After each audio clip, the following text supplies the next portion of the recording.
नमस्कार विद्यार्थी मित्रांनो, विद्यार्जन सायन्स अकॅडमीच्या आपल्या या ऑनलाईन प्लॅटफॉर्मवर तुमचं सर्वांचं खूप खूप स्वागत आहे.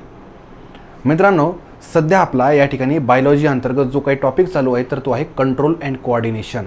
अतिशय महत्त्वाचा असा टॉपिक ज्यामध्ये आपण नर्वस सिस्टीम शिकत आहोत. यापूर्वी साधारणतः एक लेक्चर आपला ऑलरेडी झालेला आहे आणि आता हे जे काही सेकंड लेक्चर आहे तर त्यामध्ये आपल्याला मुख्यतः हे जे काही फोर ब्रेन, मिड ब्रेन आणि हाइंड ब्रेन हे मागच्या लेक्चरमध्ये आपण जे काही क्लासिफिकेशन किंवा डिव्हिजन केलं होतं ब्रेनचं तर त्यापैकी फोर ब्रेनविषयी या लेक्चरमध्ये अधिक माहिती घ्यायची. ठीक आहे. आता फोर ब्रेन म्हणजेच काय तर ह्याला दुसरं एक नाव आहे ते म्हणजे प्रोसेन्सेफेलॉन. काय नाव आहे बरं? प्रोसेन्सेफेलॉन. बऱ्याच वेळेस एक्झाममध्ये हे फोर ब्रेन, मिड ब्रेन असे शब्द वापरण्याच्या ऐवजी या पद्धतीचे प्रोसेन्सेफेलॉन, डायन्सेफेलॉन या पद्धतीचे शब्द वापरले जाऊ शकतात आणि मग ते अल्टरनेटिव्ह शब्द तुम्हाला माहिती असणं अपेक्षित आहे. मित्रांनो, या ठिकाणी एक चार्ट आपण मागच्या लेक्चरमध्ये या ठिकाणी पाहिलेला होता, तर हा चार्ट पुन्हा एकदा आपण समजावून घेऊया. आता आपण 3 टाईपमध्ये आपली नर्वस सिस्टीम डिवाइड केली होती. कोणत्या टाईप्स होत्या भरती? पहिली आहे सेंट्रल नर्वस सिस्टीम, ज्यामध्ये सगळे महत्त्वाचे जे काही नर्वस सिस्टीमशी रिलेटेड ऑर्गन्स आहेत त्यामध्ये ब्रेन आहे, स्पायनल कॉर्ड आहे, यांचा अंतर्भाव त्या ठिकाणी होत होता. दुसरा आहे पेरिफेरल नर्वस सिस्टीम, ज्याला PNS या नावानं ओळखलं जातं. याच्यामध्ये नर्व्ज त्या ठिकाणी इन्क्लूड केल्या जातात. मग तिथं क्रॅनियल नर्व्ज, क्रॅनियमपासून किंवा ब्रेनमधून निघणाऱ्या जे काही नर्व्ज आहेत तर त्या क्रॅनियल नर्व्ज आणि स्पायनल कॉर्डमधून निघणाऱ्या स्पायनल नर्व्ज यांचा अंतर्भाव या ठिकाणी PNSमध्ये होतोय. आणि तिसरी जी काही नर्वस सिस्टीम आहे तर ती आहे ॲटोनॉमस नर्वस सिस्टीम. ह्याच्यामध्येही पुन्हा आपण डिव्हिजन केलेलं आहे. पहिली आहे सिम्पॅथॅटिक डिव्हिजन आणि दुसरी आहे पॅरासिम्पॅथॅटिक डिव्हिजन. जेव्हा आपल्याला धोका असतो, जेव्हा त्या ठिकाणी फाईट और फ्लाईट कंडिशन असते, तेव्हा या ठिकाणी सिम्पॅथॅटिक डिव्हिजन ॲक्टिव्ह होत असते. आणि जेव्हा त्या ठिकाणी तुमच्या जीवाचा धोका टळलेला असतो, नॉर्मल कंडिशनला तुमची बॉडी आता येणं अपेक्षित असते, तेव्हा मग या ठिकाणी या ANSची ही पॅरासिम्पॅथॅटिक डिव्हिजन ॲक्टिव्ह होत असते. म्हणजे मित्रांनो, एकंदर या 3 पैकी सध्या आपण जो काही पार्ट पाहत आहोत या ब्रेन संबंधी किंवा नर्वस सिस्टीमशी संबंधी तर ती आहे central nervous system. Central nervous सिस्टीममध्ये देखील 2 आपण भाग पाडू शकतो. पहिला जो काही आहे तर ब्रेन आणि दुसरा आहे स्पायनल कॉर्ड. या ब्रेनची जी काही ॲनाटॉमी आहे तर ढोबळपणे आपण मागच्या लेक्चरमध्ये पाहिलेली आहे. या ब्रेनला कशा पद्धतीचं कवरिंग आहे, स्किन आहे, क्रॅनियम आहे, त्यासोबतच मिनांजेस आहेत आणि त्या मिनांजेसच्या दरम्यान जे काही सेरेब्रोस्पायनल फ्लुइड आहे तर त्याविषयी देखील आपण त्या ठिकाणी माहिती घेतलेली होती. या ब्रेनलाच दुसरं एक नाव आहे ते म्हणजे इनसेफेलॉन. इन म्हणजेच काय तर इनसाइड, आत. सेफेलॉनचा अर्थच मित्रांनो त्या ठिकाणी शब्दशः अर्थ घेतला तर हेड असा होतो. ठीक आहे. तर दुसरं जे काही आहे CNSचा पार्ट तर तो आहे स्पायनल कॉर्ड. आपल्या व्हर्टिब्रल कॉलम म्हणजेच पाठीच्या कण्याच्या आत त्या ठिकाणी या स्पायनल कॉर्डचं लोकेशन असतं. असो, आता आपण या ठिकाणी ब्रेनचेही पुन्हा जे काही सब डिव्हिजन्स असतात तर ते पाहूया. ब्रेन पुन्हा 3 भागांमध्ये डिवाइड झालेला आहे. कोणकोणते 3 भाग आहेत बरं? तर फोर ब्रेन, मिड ब्रेन आणि हाइंड ब्रेन. फोर ब्रेनलाच त्या ठिकाणी प्रोसेन्सेफेलॉन असं म्हणतात, मिड ब्रेनलाच मेसेन्सेफेलॉन म्हणतात, तर हाइंड ब्रेनला त्या ठिकाणी रोम्बेन्सेफेलॉन असं म्हणतात. ठीक आहे. हे तिन्ही नावं आपल्याला माहिती असणं अपेक्षितच आहे. प्रोसेन्सेफेलॉन म्हणजे फोर ब्रेन, मेसेन्सेफेलॉन म्हणजेच midbrain and rhombencephalon means hindbrain. ठीक आहे. आता ब्रेनचं डिव्हिजन आपण या 3 रिजनमध्ये केलेलं आहे, पण त्यापैकीही आपण या लेक्चरमध्ये फक्त या एवढ्याच पोर्शनचा अभ्यास करणार आहोत, तो म्हणजे फोर ब्रेन. हा फोर ब्रेन जे काही आहे नावामध्येच आहे. फोर म्हणजेच पुढच्या बाजूला असणारा, मिड म्हणजे मध्यभागी असणारा आणि हाइंड म्हणजे मागच्या बाजूला असणारा. मित्रांनो, या ठिकाणी समोर किंवा वरच्या बाजूला जो काही ब्रेनचा पोर्शन आहे आणि ओव्हरऑल ब्रेनचा मॅक्झिमम पोर्शन ज्या रिजननं कव्हर केलेला आहे तो रिजन म्हणजे फोर ब्रेन. ठीक आहे. मास वाईज आणि व्हॉल्यूम वाईज सर्वात मोठा जो कोण असतो तर तो म्हणजे फोर ब्रेन म्हणजेच प्रोसेन्सेफेलॉन. हा फोर ब्रेन पुन्हा त्या ठिकाणी आपण जर डिवाइड करायचं ठरवलं तर 3 महत्त्वाच्या त्या ठिकाणी रिजनमध्ये किंवा पार्ट्समध्ये आपण डिवाइड करू शकतो. पहिला जो पार्ट आहे तर तो आहे ओल्फॅक्टरी लोब, दुसरा आहे सेरेब्रम आणि तिसरा आहे डायन्सेफेलॉन. म्हणजे मित्रांनो, या ठिकाणी CNSमधल्या या ब्रेन आणि स्पायनल कॉर्डमधल्या ब्रेनमध्ये आपण त्या ठिकाणी काय अभ्यासत आहोत बरं? फोर ब्रेनमधल्या त्या ठिकाणी ओल्फॅक्टरी लोब, सेरेब्रम आणि डायन्सेफेलॉन विषयी या ठिकाणी अभ्यास करणार आहोत. साहजिकच याच्या पुढच्या लेक्चरमध्ये आपण स्पायनल कॉर्ड, PNS आणि त्याच्यानंतरच्या लेक्चरमध्ये त्या ठिकाणी ANS विषयी त्या ठिकाणी स्टडी करणार आहोत. तर आपलं जे काही लेक्चर आहे तर त्याला सुरुवात करूया. तर मित्रांनो, या ठिकाणी फोरब्रेन जो काही आहे तर हा पोर्शन फोरब्रेनचा आहे. ठीक आहे, हा जो पोर्शन आहे तर फोरब्रेनचा आहे. साहजिकच तुम्हाला हा वरचा जो काही या ठिकाणी फोल्ड्स किंवा वळ्या असणारा जो काही भाग दिसतोय ना मित्रांनो, तर या भागाला फोरब्रेन मधलाच हा भाग आहे, त्याला सेरेब्रम म्हणतात. काय म्हणतात बरं? सेरेब्रम. ह्युमन ब्रेन मधला आकारानं सर्वात मोठा असणारा जर कोणता भाग असेल तर तो म्हणजे सेरेब्रम. जवळजवळ एकूण ब्रेनच्या 80 to 84% वेट हे सेरेब्रमनं त्या ठिकाणी व्यापलेलं असतं. आपण ब्रेनचं एकूण वेट जे काही आहे तर मागच्या लेक्चरमध्ये पाहिलं होतं, साधारणतः ते 1200 ते 1400 ग्रॅमच्या आसपास असतं. व्यक्तीनुसार त्याच्यात थोडा बहुत बदल होऊ शकतो. तर त्याच्या 80% साधारणतः जे काही वेट असतं तर ते सेरेब्रमचं असतं. मित्रांनो, सेरेब्रम सोबतच या फोरब्रेनमध्ये आणखीही 2 भाग असतात, ते म्हणजे ओल्फॅक्टरी लोब आणि डायन्सेफेलॉन. ओल्फॅक्टरी लोबचं काम काय असतं, सेरेब्रमचं काम काय असतं आणि डायन्सेफेलॉनचं काम काय असतं हे आपल्याला इथं क्रमाक्रमानं पाहायचंच आहे.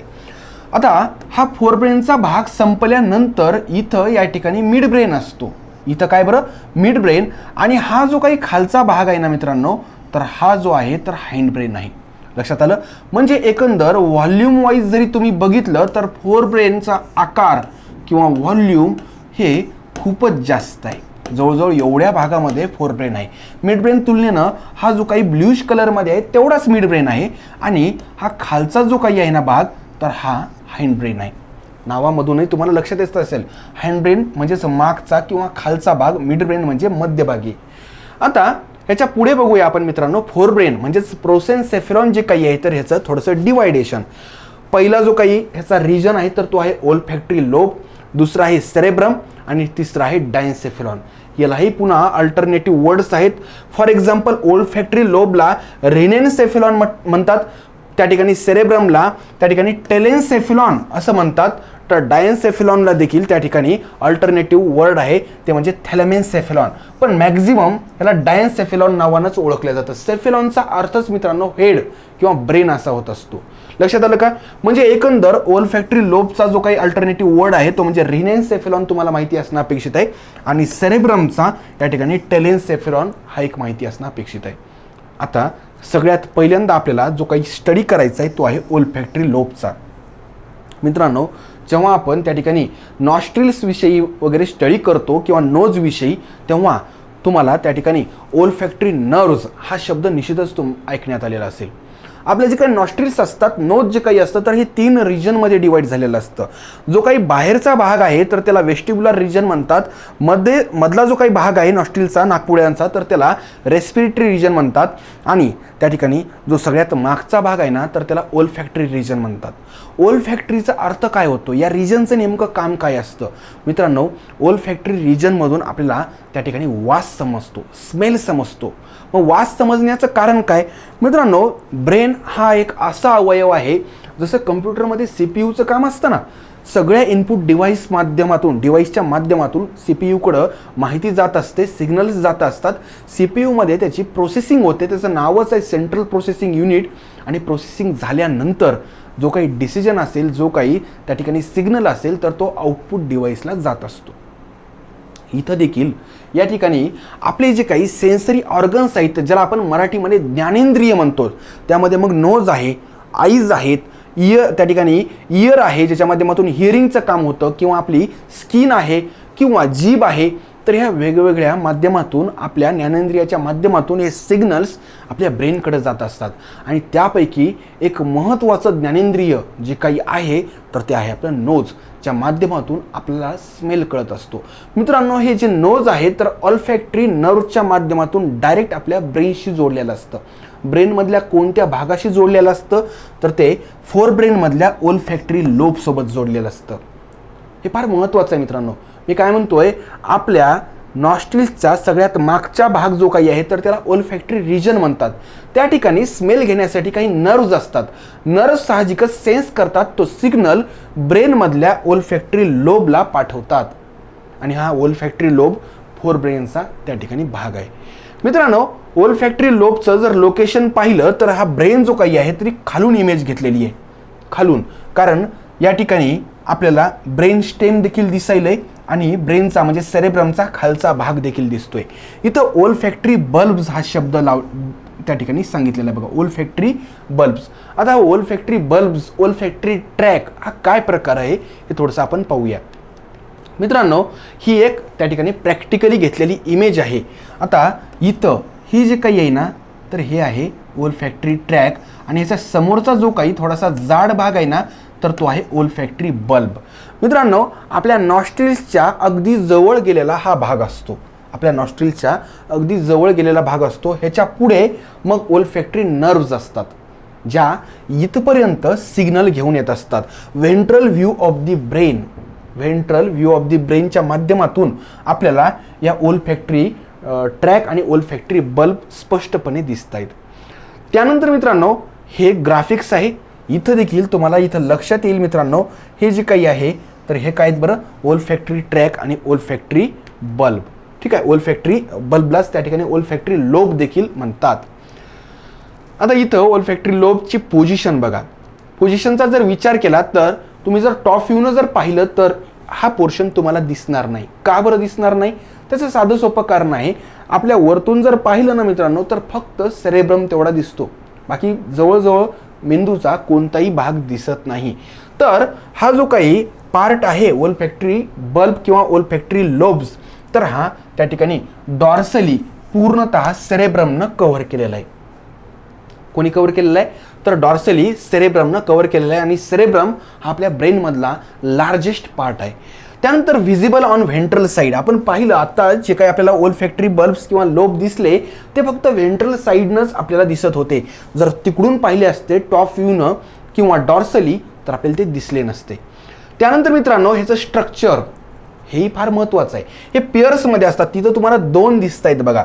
याचाच अर्थ हे पेअर्ड असं स्ट्रक्चर आहे, कारण दोन नॉस्ट्रिल्स आहेत, तर दोन नॉस्ट्रिल्सकडे जाणारे दोन ओल्फॅक्टरी बल्ब किंवा ओल्फॅक्टरी ट्रॅक निश्चितच असणार, पेअर्डमध्ये असतं. त्यानंतर छोट्या बॉडीज असतात आणि क्लब शेप्ड स्ट्रक्चर असतं. आपले जे काही पत्ते असतात ना त्याच्यामध्ये क्लब हा पत्ता असतो बघा, त्याचा साधारणतः या पद्धतीनं तो शेप असतो.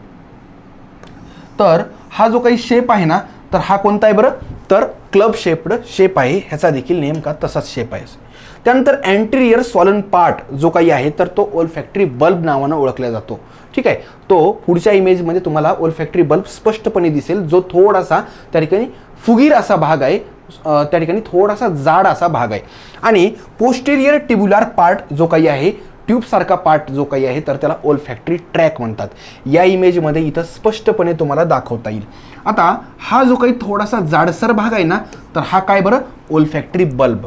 आणि इथून इथपर्यंत म्हणजे इकडं हे जे काही सेन्सेशन घेऊन जाणारा भाग आहे तर हा साहजिकच ट्रॅक आहे, टिब्युलर भाग आहे. आणि हा जो काही नोजचा भाग आहे ना मित्रांनो, नोजचा हा जो भाग आहे तर इथं मी तुम्हाला जे म्हटलं होतं की ओल्फॅक्टरी रिजन आहे, या ओल्फॅक्टरी रिजनमध्ये हे जे काही हेअर लाईक स्ट्रक्चर आहेत खरं तर त्या नर्व्ज आहेत. या नर्व्जलाच म्हणतात ओल्फॅक्टरी नर्व्ज. म्हणजे नाकामधून या ठिकाणी ओल्फॅक्टरी नर्व्जच्या माध्यमातून आपल्याला स्मेलिंगची सेन्सेशन होत असते आणि तो सिग्नल पहिल्यांदा ओल्फॅक्टरी बल्बमध्ये जातो, तिथून ओल्फॅक्टरी ट्रॅकच्या माध्यमातून तो पुढे ब्रेनकडे पोहोचतो. तर इथं या ठिकाणी ओल्फॅक्टरी बल्ब कुठं आहे हे देखील सांगितलेलं आहे आणि त्यासोबतच ओल्फॅक्टरी ट्रॅक कुठं आहे हे देखील इथं सांगितलेलं आहे. तर हा साहजिकच हा ओल्फॅक्टरी बल्बचा रिजन आहे आणि हा जो आहे तर हा ट्रॅकचा रिजन आहे. त्यानंतर मित्रांनो, ओल्फॅक्टरी लोबविषयी आणखी एक सिंपल अशी डायग्राम आहे. बल्ब आहे आणि इथं ट्रॅक आहे. ठीक आहे, ही नेझल कॅव्हिटी आहे ज्याच्या माध्यमातून आपल्याला इथं एक गुलाबाचं जे काही त्या ठिकाणी हे आहे फोटो, तर फोटोमध्ये निश्चितच आपल्याला वास तर येणार नाही, पण या फुलाचा वास प्रत्यक्ष जर घ्यायचा असेल तर निश्चितच या पद्धतीनं आपण तो सेन्स करू शकतो. त्यानंतर ओल्फॅक्टरी लोब्स स्मेल घेण्याची क्षमता असते. सेन्सेशन त्या ठिकाणी स्मेल घेण्याची क्षमता सगळ्या प्राण्यांमध्ये सारखीच असते का? नाही. माणसाची जर कंपॅरिझन केलं तर कुत्र्यामध्ये किंवा शार्कसारख्या जे काही लोअर ॲनिमल्स आहेत त्यांच्यामध्ये वास घेण्याची क्षमता प्रचंड असते. कुत्र्याविषयी तर तुम्हाला माहीतच असतं.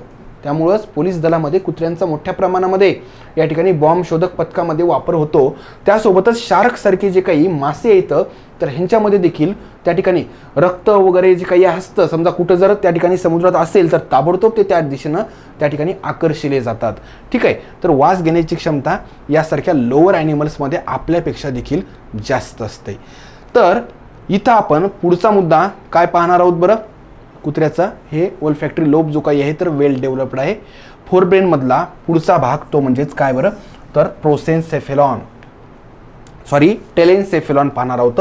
फोरब्रेन म्हणजेच प्रोसेन्सेफेलॉन मधला पहिला पार्ट आपण पाहिलेला आहे. आता आपण टेलेनसेफेलॉन म्हणजे सेरेब्रम विषयी इथं स्टडी करणार आहोत.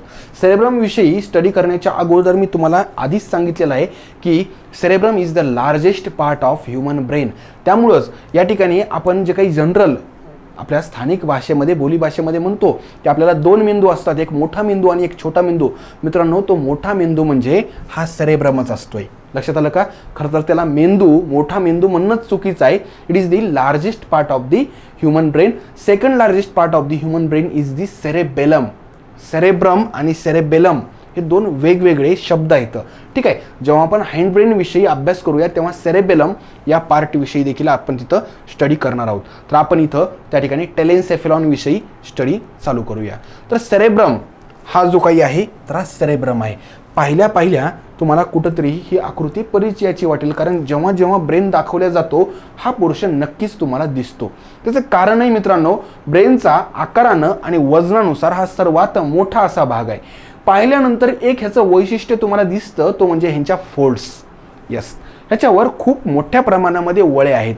मित्रांनो, खरं तर इव्होल्युशनमध्ये मानवाच्या ब्रेनवर ह्या ज्या काही वळे आहेत, विशेषतः सेरेब्रमवर, हेच खरं तर आपण उत्क्रांतीच्या वरच्या टप्प्यावर असल्याचं लक्षण आहे. ह्या वळ्यांमुळंच त्या ठिकाणी इव्होल्युशनमध्ये सुरुवातीचे जे काही प्राणी आहेत ना, म्हणजे आपल्या पूर्वज पिढ्या, तर त्यांच्यामध्ये ह्या वळ्यांचं प्रमाण कमी आहे. मग आता या वळ्यांविषयी देखील आपण इथं त्या ठिकाणी अभ्यास करणार आहोत. जर वेटचा जर विचार केला तर एकूण ब्रेनचं जे काही वेट आहे त्याच्या 80 to 85% वेट हे तर फक्त सेरेब्रमचं असतं. मग बाकी सगळं 15 to 20% मध्ये त्या ठिकाणी कव्हर होतं. तर ही सेरेब्रमची एक प्रत्यक्ष अशी इमेज घेतलेली आहे, ज्यामध्ये तुम्हाला हे ब्लड काढल्यानंतर जो काही थोडासा पांढरट रंगाचा सेरेब्रम आहे तो स्पष्टपणे दिसत असेल. ठीक आहे. तर ही सेरेब्रमची सुंदर अशी इथं एक इमेज तुम्ही पाहिली. त्यानंतर आणखी एक प्रत्यक्ष काढलेली इमेज आहे. आता ही सेरेब्रमची टॉप व्ह्यूनं घेतलेली इमेज आहे मित्रांनो. आणि मध्ये तुम्हाला एक प्रकारे काय दिसतंय बरं? फिशर टाईप स्ट्रक्चर दिसतं. म्हणजे काय? तर एक प्रकारे दरी असल्यासारखा भाग दिसतोय. मित्रांनो, ते जे काही भाग आहे तर त्यामुळंच हा सेरेब्रम दोन भागांमध्ये, दोन हेमिस्फिअरमध्ये डिवाइड झालेला आहे. म्हणजेच या ठिकाणी आपला सेरेब्रम दोन लोब्समध्ये, दोन हेमिस्फिअरमध्ये डिवाइड झालेला आहे. एकाला म्हणतात राईट लोब आणि दुसऱ्याला म्हणतात लेफ्ट लोब.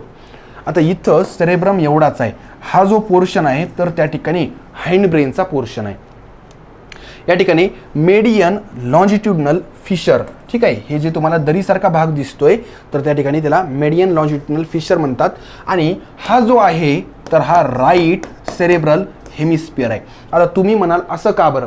येस मित्रांनो, कारण ही जी इमेज आहे ना तर ती या पद्धतीनं ड्रॉ केलेली आहे आणि त्यामुळं ही माझी जी राईट बाजू आहे तर ती यातली राईट असणार आहे. आणि हे जे काही आहे इकडचं तर हे काय बरं? तर लेफ्ट सेरेब्रल हेमिस्फिअर. त्यानंतर आणखी एक इथं पोझिशन विषयी इमेज आहे. कॉर्पस कॉलेझम. खरं तर कॉर्पस कॉलेझम म्हणजेच काय? तर हे दोन लोब्स आहेत जे आपण टॉप व्ह्यूनं पाहिलेले येतं. तर त्या दोन लोब्सला कनेक्ट करणारं जे काही मस्क्युलर असं त्या ठिकाणी जे स्ट्रक्चर आहे त्यालाच कॉर्पस कॉलेझम असं म्हणतात. ठीक आहे.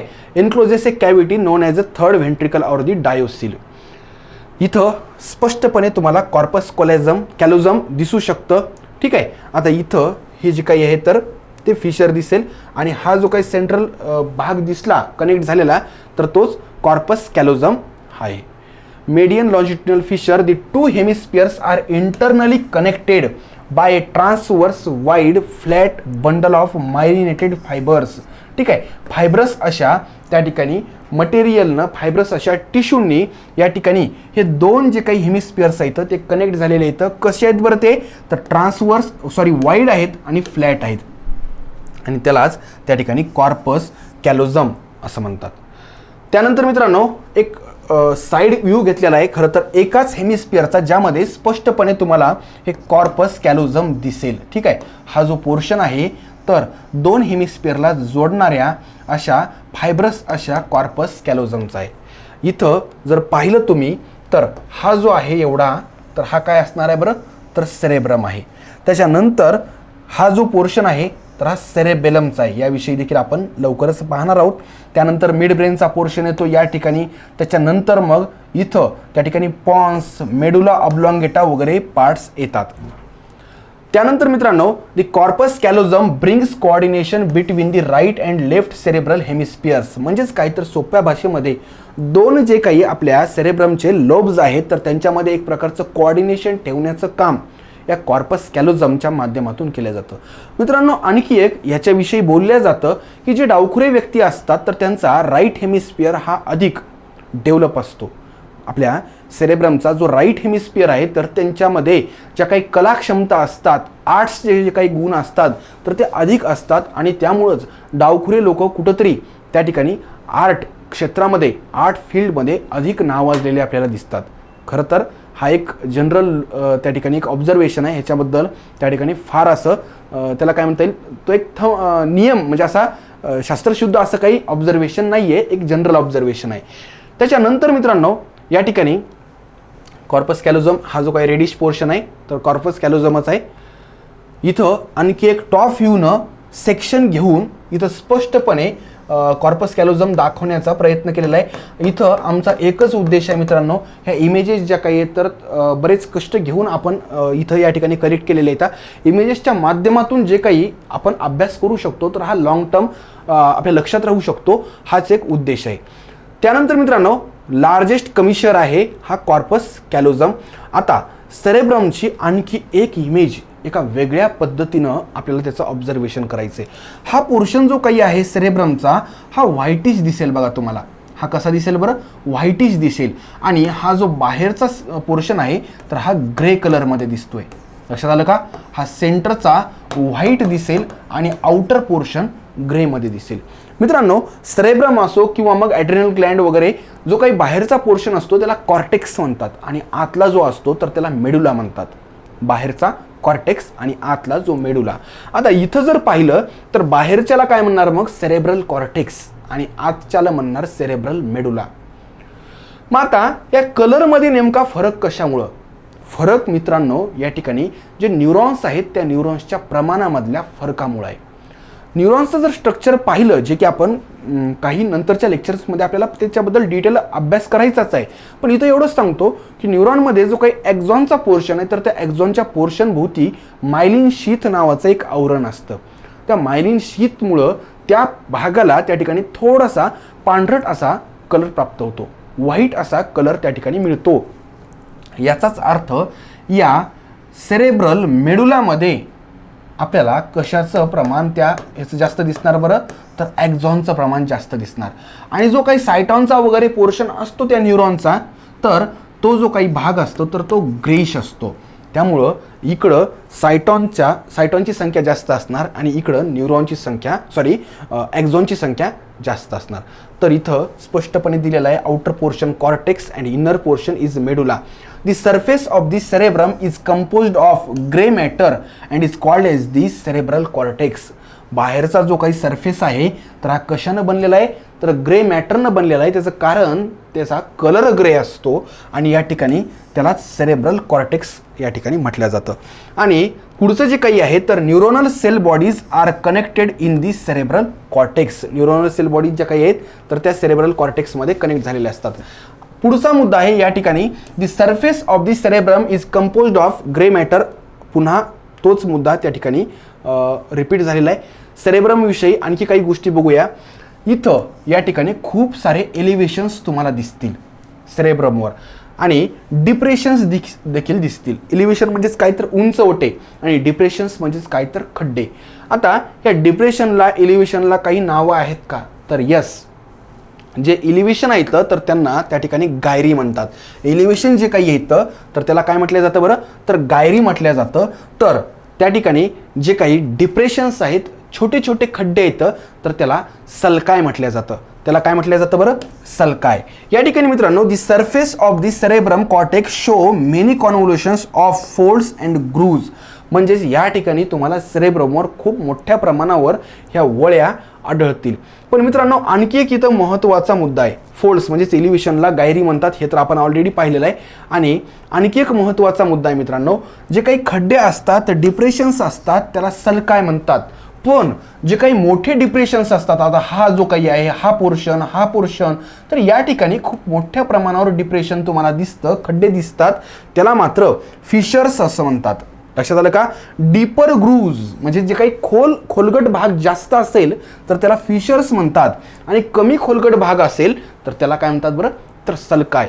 म्हणजेच या ठिकाणी फिशर्स अँड सलकाय मधला तुम्हाला फरक माहिती पाहिजे. सलकाय म्हणजे त्या ठिकाणी शालोवर डिप्रेशन्स आणि डीपर ग्रूव्ज जे काही येतं तर त्यांना फिशर्स म्हणतात. त्यानंतर शालोवर ग्रूव्ज त्यालाच त्या ठिकाणी सलकाय म्हणतात. नेक्स्ट पॉईंट आपण पाहूया पुन्हा एकदा. आधीचीच एक इमेज इथं रिपीट झालेली आहे. Gyri and sulci increases the surface area of the cerebrum. या ठिकाणी मित्रांनो, ह्या गायरी आणि सलकायमुळं सेरेब्रमचा सरफेस एरिया वाढवला जातो. सरफेस एरिया वाढणं हे कशाचं लक्षण आहे, तर हे इव्होल्यूशन उत्क्रांतीचं लक्षण आहे मित्रांनो. Increase in the surface area of the cerebral cortex is an indication of higher level of evolution. म्हणजेच मानवामध्ये किंवा अधिक विकसित अशा प्राण्यांमध्ये तुम्हाला या पद्धतीचे इव्होल्यूशन्स किंवा या ठिकाणी जे काही इलिव्हेशन्स आहेत किंवा डिप्रेशन्स आहेत हे आढळतील, आणि त्यामुळं त्या ठिकाणी सरफेस एरिया देखील वाढलेला दिसेल. त्यानंतर मित्रांनो, पुढचा मुद्दा आहे cerebral cortex has 3 functional areas. Cerebral कॉर्टेक्समध्ये त्या ठिकाणी 3 असे महत्त्वाचे फंक्शनल एरियाज आहेत. त्याच्यामध्ये मग सेन्सरी रिजन आहे, मोटार रिजन आहे. ठीक आहे, सेन्सरी एरिया, मोटार एरिया आणि असोसिएटेड एरिया.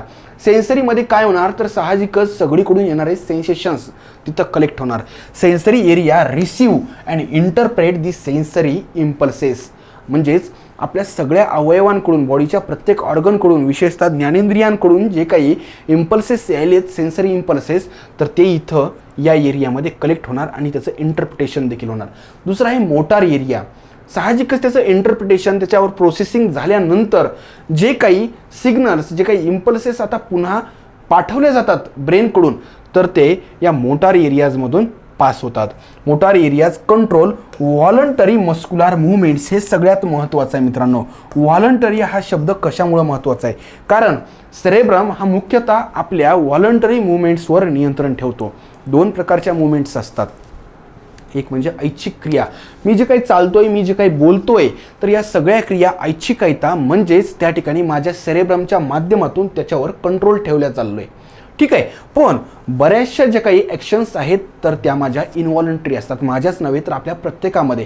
फॉर एक्झाम्पल, त्या ठिकाणी माझ्या शरीरामध्ये जे काही इंटरनल रेस्पिरेशन व्हायले, किडनीमध्ये जे काही फिल्ट्रेशन व्हायले, किंवा या ठिकाणी जेव्हा मी अन्न गिळतो तेव्हा त्या ठिकाणी पेरिस्टाल्टिक मुवमेंटच्या द्वारे ते जे काही स्टमकमध्ये जात असतं, तर या कोणत्याही क्रियांवर माझं त्या ठिकाणी ऐच्छिक असं नियंत्रण नसतं.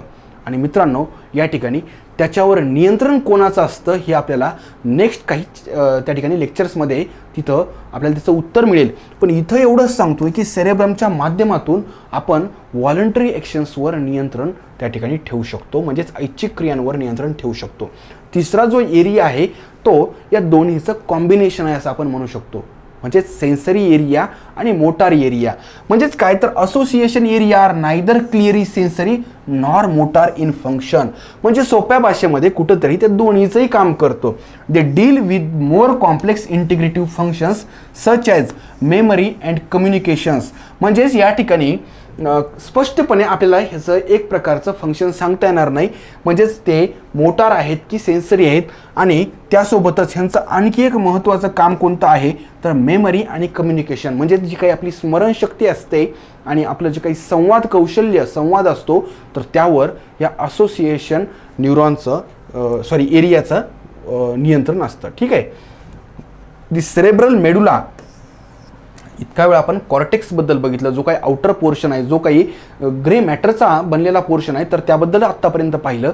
पण आत्ता त्याच्या आतमधला सेरेब्रमचा जो काही पोर्शन आहे तर त्याला म्हणतात सेरेब्रल मेडुला. तर त्या मेडुलाचा कलर कोणता होता, त्याच्यामध्ये कोणतं मॅटर होतं तर त्याच्यामध्ये व्हाईट मॅटर होतं. तर त्याबद्दल आपण थोडंसं पाहूया. ती cerebral medulla consist of mostly myelinated axons. मी तुम्हाला म्हटलं होतं की त्याला व्हाईट कलर येण्याचं कारण काय, कारण न्यूरॉनमधल्या एक्झॉन भोवती त्या ठिकाणी एक मायलिन शीत असते, म्हणजेच एक प्रकारची कव्हरिंग असते, ज्यामुळं या ठिकाणी त्याला व्हाईट कलर येतो. त्यामुळे त्या ठिकाणी व्हाईट मॅटर असं म्हणतात. तर ह्या सेरेब्रमचे किंवा त्या मेडुलाचे काही महत्त्वाचे असे फंक्शन्स आपण इथं बघूया. इंटेलिजन्स म्हणजेच बुद्धिमत्ता, मेमरी म्हणजे स्मरणशक्ती, जजमेंट निर्णय घेण्याची क्षमता, प्रॉब्लेम सॉल्व्हिंग ॲबिलिटी समस्या निवारण करण्याची जी काही क्षमता आहे, असे बरेचसे कामं या सेरेब्रमच्या माध्यमातून होतात. ह्याच्यापैकी आपल्याला महत्त्वाचं कोणतं तर हे मेमरी लक्षात ठेवावंच लागेल, बाकीचेही लक्षात ठेवणं अपेक्षित आहे. For example problem solving ability, reasoning वगैरे, कॅल्क्युलेशन्स, या सगळ्या गोष्टी या सेरेब्रममध्येच होत असतात. Each cerebral hemisphere is divided into 4 lobes. आता सेरेब्रमला आपण त्या ठिकाणी जर टॉप व्ह्यूनं पाहिलं तर 2 हेमिस्फिअरमध्ये आपल्याला ते डिवाईड झाल्याचं लक्षात आलं होतं. 2 हेमिस्फिअर त्या ठिकाणी कॉर्पस कॅलोझमच्या द्वारे कशा पद्धतीनं कनेक्ट झाला होता, कनेक्ट झालेले येतं हे देखील आपण पाहिलं. पण त्या एका हेमिस्फिअरचा जर विचार केला मित्रांनो, तर ते प्रत्येक हेमिस्फिअर देखील आपण 4 रिजनमध्ये, 4 लोबमध्ये डिवाईड करू शकतो. कोणकोणते लोब आहेत? फ्रंटल लोब आहे, त्यानंतर पराइटल लोब आहे, टेम्पोरल लोब आहे आणि मागच्या साईडनं असणारा ऑसिपिटल लोब आहे. या प्रत्येक लोबमध्ये जे काही महत्त्वाचे असे फंक्शन्स नियंत्रित केल्या जातात तर ते देखील या ठिकाणी आपल्याला अभ्यासायचे येतं. पण एवढंच लक्षात घ्या की हे प्रत्येक हेमिस्फिअर पुन्हा 4 लोबमध्ये आपण डिवाईड केलेले येतं. Frontal, parietal, temporal and occipital. तर इथं frontal, parietal, temporal and occipital. तर इथं एका इमेजच्या द्वारे इथं समजावून सांगण्याचा प्रयत्न केलेला आहे. या व्यक्तीनं इथं जे काही मागं हात लावलेला आहे तर हा ऑसिपिटल लोब आहे, कारण इथं असतो ऑसिपिटल लोब. समोरच्या भागामध्ये इथं फ्रंटल लोब असतो, वरच्या भागामध्ये किंवा साईडनं पराइटल लोब असतो आणि या कानाच्या बाजूला या ठिकाणी टेम्पोरल लोब असतो. तर इथं आणखी एका डायग्रामद्वारे समजावून सांगण्याचा प्रयत्न केलेला आहे.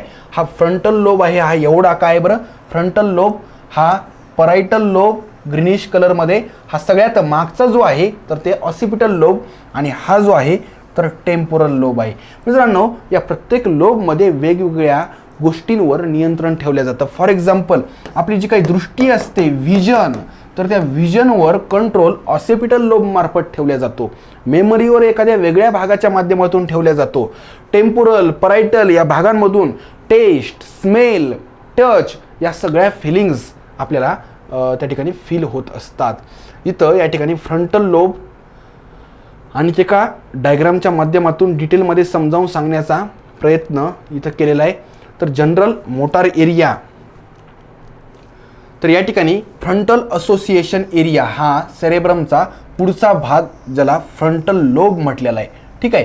कोणता बरं? Frontal lobe. हा जो काही आहे तर हा पराइटल लोब असणार आहे, ज्याच्यामध्ये स्पीच, टेस्ट यावर नियंत्रण ठेवलं जातं. बघा, हा जो काही आहे सेकंड, तर तो काय असणार आहे बरं, तर पराइटल लोब आहे. स्पीच, टेस्ट यावर नियंत्रण या भागामधून ठेवल्या जातं. त्यानंतर हा जो आहे तर टेम्पोरल एरिया, ज्याच्यामध्ये स्मेल विषयी आपण ऑलरेडी बघितलेलं आहे. बघा, ऑल्फॅक्टरी लोब किंवा ऑल्फॅक्टरी बल्ब, ट्रॅक, तर ते जे काही आहे तर ते साहजिकच या ठिकाणापर्यंत पोहोचलेले असणार. ठीक आहे. कोणत्या? टेम्पोरल लोबपर्यंत. इवन हिअरिंग विषयी देखील कंट्रोल, आपल्या ऐकण्याच्या ज्या संवेदना असतात त्यावर देखील त्या ठिकाणी या टेम्पोरल लोबचंच नियंत्रण असतं. म्हणजे बघा, स्मेल आणि हिअरिंग टेम्पोरल लोब, आणि या ठिकाणी स्पीच, टेस्ट यावर नियंत्रण कोणाचं आहे, म्हणजे जिभेविषयी जे काही आहे बोलणं आणि चव, तर हे या ठिकाणी परायटल लोबचं आहे. कान आणि त्या ठिकाणी जी काही नाक आहे, कान नाक ह्याच्यावर सोप्या भाषेमध्ये ऐकणे आणि वास घेणे ह्याच्यावर टेम्पोरल लोबचं नियंत्रण असतं. आणि डोळ्याचं म्हणजेच पाहण्याचं जे काही आहे तर साहजिकच हे ऑसिपिटल लोबचं आहे. Diffused throughout the frontal lobe, it controls intelligence, memory, judgement and problem solving. ठीक आहे. त्यानंतर इथं पुन्हा एकदा हे लोब्स दाखवण्याचा प्रयत्न केलेला आहे. परायटल लोब विषयी सगळ्यात पहिल्यांदा आपण पाहूया. परायटल लोब कुठं असतो, तर या भागामध्ये असतो. आपण ऑलरेडी बघितलेलं आहे. परायटल लोब जिभेविषयी दोन गोष्टी नियंत्रित करतो, एक म्हणजे टेस्ट आणि दुसरं म्हणजे स्पीच. ठीक आहे. तर general sensory area concerned with the sensation of touch, temperature, pain and pressure, हे सगळ्यात महत्त्वाचं आहे. इतर कोणकोणत्या गोष्टी त्या ठिकाणी नियंत्रित केल्या जातात, तर टच आपल्या जे काही स्पर्श असतो, टेम्परेचर म्हणजेच तापमान, आजूबाजूला आपण एखाद्या ठिकाणी जर हात लावला तर तुम्हाला जे काही टेम्परेचर फील होतं तर हे देखील या ठिकाणी परायटल लोबच्या माध्यमातून आपल्याला ते कंट्रोल केलं जातं. त्यानंतर पेन अँड प्रेशर म्हणजेच पेन म्हणजेच काय, वेदना. त्यानंतर मित्रांनो पुढं जे काही पाहायचं आपल्याला तर टेम्पोरल लोब विषयी पाहायचं आहे. टेम्पोरल लोब विषयी ऑलरेडी आपण त्याचे दोन फंक्शन्स पाहिलेले आहेत. एक आहे स्मेलिंगचं आणि एक आहे हिअरिंगचं. ठीक आहे. वर्निकेज एरिया नावाचा एक भाग देखील इथंच असतो टेम्पोरल लोबच्या जवळ. तर या ठिकाणी टेस्ट, हिअरिंग आणि स्मेल. ठीक आहे. स्मेल, हिअरिंग विशेषतः ह्याच्यावर नियंत्रण कोणाचं असतं बरं, तर टेम्पोरल लोबचं असतं. त्यानंतर मित्रांनो आपल्याला इथं काय पाहायचं आहे तर पुढचा लोब तो म्हणजे ऑसिपिटल लोब. तुम्हाला ऑलरेडी मी म्हटलं होतं की जे काही आपले ज्या ठिकाणी ऑप्टिक नर्व असतात, म्हणजे डोळ्यामध्ये ज्या काही नर्व्ज असतात ज्या माध्यमातून व्हिजन, दृष्टी जी काही आहे तर ही आपल्याला मेंदूमार्फत कळत असते, तर त्या नर्व्ज ऑसिपिटल लोबसोबत कनेक्ट असतात. ठीक आहे. म्हणजेच व्हिजन संबंधी बहुतांशी कामं ऑसिपिटल लोबच्या माध्यमातून पार पाडल्या जातात. It is concerned with the sense of vision. It also controls perception, analysis and storing information obtained by site. ठीक आहे. इथं परसेप्शन म्हणजेच काय तर अंदाज. मित्रांनो आपल्याला समोरची गोष्ट जेव्हा दिसते तर ती 3D मध्ये दिसत असते. ठीक आहे. खरं तर आपल्याला डोळ्याच्या माध्यमातून जी काही इमेज तयार झालेली असते तर ती उलट झालेली असते, त्याला सुलट नंतर केलं जातं. दुसरं आपल्याला खोली, रुंदी, उंची ह्यांचा जो काही अंदाज येत असतो, परसेप्शन येत असतं, तर हे देखील या ठिकाणी ऑसिपिटल लोबमुळंच शक्य होत असतं. त्यानंतर या ठिकाणी सेन्सरी व्हिज्युअल एरिया आणि असोसिएशन व्हिज्युअल एरिया असे ह्याचे पुन्हा दोन भाग आहेत. सेन्सरी व्हिज्युअल एरिया आणि असोसिएशन व्हिज्युअल एरिया. तर थोडक्यामध्ये पुन्हा या सगळ्या गोष्टीला रिकॅप केलेलं आहे. ऑसिपिटल लोबमध्ये काय काय असतं बरं, primary visual cortex, visual association area, त्यानंतर आणखी काय बरं, टेम्पोरल लोबचा जर विचार केला तर या ठिकाणी ऑडिटरी एरिया वगैरे ह्याच्यामध्ये असतोय. ठीक आहे. ऑल्फॅक्टरी कॉर्टेक्स इथं असतोय, ऑल्फॅक्टरी कॉर्टेक्स. तर हे काही महत्त्वाच्या गोष्टी आपण इथं पाहिलेल्या आहेत. त्यानंतर फोरब्रेनमध्ये प्रोसेन्सेफेलॉन हा जो काही आहे आता फोरब्रेन, तर ह्याचा पुढचा जो काही भाग आहे तो म्हणजे डायन्सेफेलॉन. तर हा खरं तर आणखी एक महत्त्वाचा असा फोरब्रेनचा तिसरा भाग. तर याविषयी मित्रांनो आपण नेक्स्ट लेक्चरमध्ये माहिती घेणार आहोत, कारण हाही तेवढाच महत्त्वाचा आणि गुंतागुंतीचा असा घटक आहे. यासाठी वाटलं तर आपण एक सेपरेट असं लेक्चर असं घेणार आहोत आणि त्यामध्ये याच भागावरचे म्हणजे फोरब्रेनवरचे काही MCQ देखील सॉल्व करणार आहोत. तर लवकरच मित्रांनो त्या लेक्चरच्या निमित्तानं आपली सर्वांची भेट होणार आहे. तर तोपर्यंत मित्रांनो खूप खूप धन्यवाद.